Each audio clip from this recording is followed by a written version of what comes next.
राजस्थान को लेकर कांग्रेस गंभीर होती जा रही है।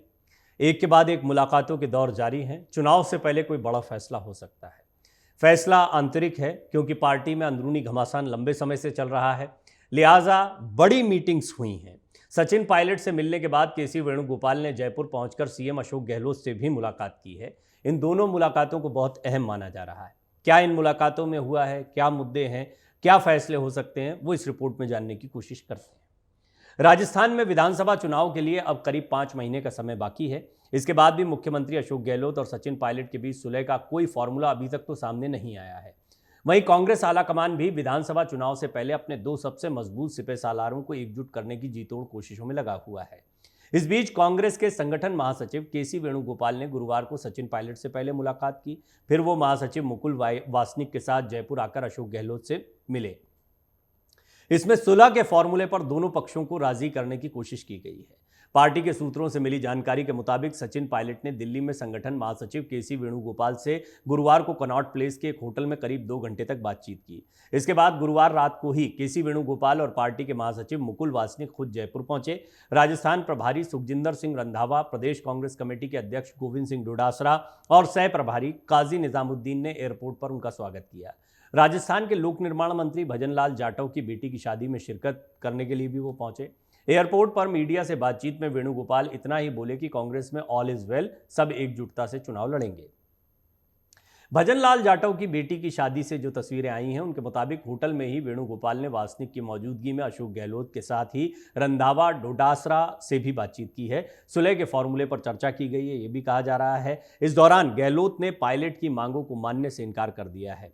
हालांकि विधानसभा चुनाव के मद्देनजर गहलोत इस बात पर राजी हो गए हैं कि पायलट और उनके समर्थकों को महती जिम्मेदारी दी जाएगी। ये सूत्रों के हवाले से खबर आ रही है। औपचारिक तौर पर कांग्रेस की तरफ से अभी कुछ नहीं कहा गया है।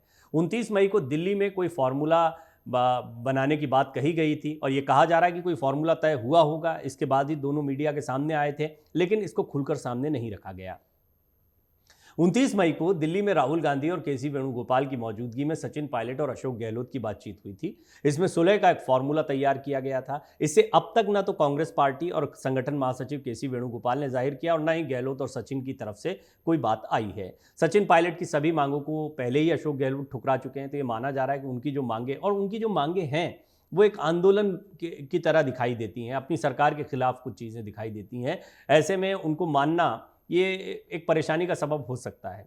लेकिन क्या सचिन पायलट सिर्फ अपनी इन्हीं मांगों की वजह से अड़े हुए थे या उनकी मांग हकीकत में कुछ और है? मीडिया रिपोर्ट के मुताबिक मुख्यमंत्री अशोक गहलोत अब तक सचिन पायलट की 3 मांगों को ठुकरा चुके हैं। इनमें पूर्व सीएम वसुंधरा राजे के शासनकाल में हुए भ्रष्टाचार और घोटालों की, कथित भ्रष्टाचार की जांच की मांग वो कर रहे हैं, उस पर कार्रवाई की बात कह रहे हैं। आरपीएससी भंग कर पुनर्गठन करने और परीक्षाओं में पेपर लीक प्रभावित अभ्यर्थियों को आर्थिक मुआवजा देना शामिल है। गहलोत ने बार बार कहा है कि वसुंधरा राजे के मामले में खानों का आवंटन निरस्त हो गया था। कोर्ट का भी फैसला आ चुका है। राजे के खिलाफ कोई पेंडिंग मामला ही नहीं है। यदि कुछ है तो पायलट बताएं। आरपीएससी संवैधानिक और स्वायत्त शासी संस्था है, इसे भंग नहीं कर सकते हैं। पेपर लीक मामले में अब तक किसी भी जगह अभ्यर्थियों को मुआवजा नहीं दिया गया है। ये बचकानी मांग है, आपको याद होगा इस तरीके की बात पहले भी अशोक गहलोत कह चुके हैं। गहलोत इसे विपक्ष की मांग बताते हुए बुद्धि का दिवालियापन भी कह चुके हैं। तो क्या अब सचिन पायलट के समर्थकों में निराशा छाने लगी है या किस फॉर्मूले पर सामने आएगी बातचीत, ये भी जानना दिलचस्प है। सचिन पायलट का अल्टीमेटम 30 मई को समाप्त हो चुका है। मुख्यमंत्री गहलोत ने उनकी तीनों मांगों को ठुकरा दिया। इस पर पायलट कह चुके हैं कि मैं अपनी मांगों से पीछे नहीं हटूंगा। इसके बाद भी पायलट ने अब तक कोई एक्शन नहीं लिया है। वो कांग्रेस आलाकमान से सुलह के फॉर्मूले को लागू करने का इंतजार कर रहे हैं। राहुल गांधी अमेरिका यात्रा पर थे। दिल्ली में पायलट ने कई नेताओं से बातचीत की या कोशिश की इसकी। 2 दिन पहले प्रियंका गांधी से भी मुलाकात हुई उनकी। गुरुवार को संगठन महासचिव वेणुगोपाल से उनकी बातचीत हुई। वेणुगोपाल भी इसके बाद मुख्यमंत्री गहलोत से मिलने जयपुर पहुंचे। कोई एक्शन की बात नहीं हुई है। पायलट समर्थक भी सवाल कर रहे हैं कि सचिन पायलट अब किस बात का इंतजार कर रहे हैं। विधानसभा चुनाव से पहले समर्थक, मंत्री, विधायकों से पायलट बातचीत करेंगे और अपना पक्ष जनता के बीच रख सकते हैं।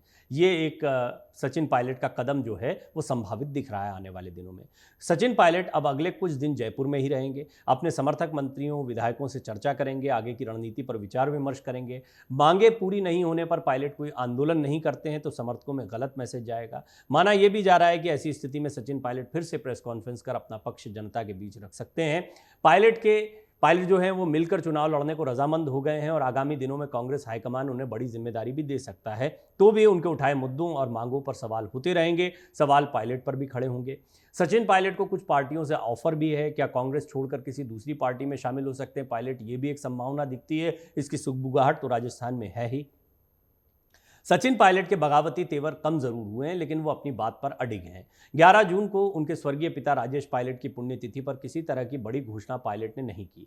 मीडिया रिपोर्ट्स के मुताबिक दिल्ली के मुख्यमंत्री अरविंद केजरीवाल की आम आदमी पार्टी, नागौर सांसद हनुमान बेनीवाल की राष्ट्रीय लोकतांत्रिक पार्टी और दीनदयाल जाखड़ की भारतीय नवनिर्माण पार्टी से सचिन पायलट को ऑफर मिल चुके हैं। सचिन पायलट कांग्रेस पार्टी को डैमेज करने के लिए अपने सियासी करियर के साथ इतना बड़ा मजाक नहीं करेंगे, ये भी कई विश्लेषकों का मानना है। भाजपा से भी सांसद डॉक्टर किरोड़ी लाल मीणा पायलट को ऑफर दे चुके हैं। भाजपा इस मुद्दे पर फिलहाल चुप है। समर्थक तो पायलट को मुख्यमंत्री की कुर्सी पर देखना चाहते हैं।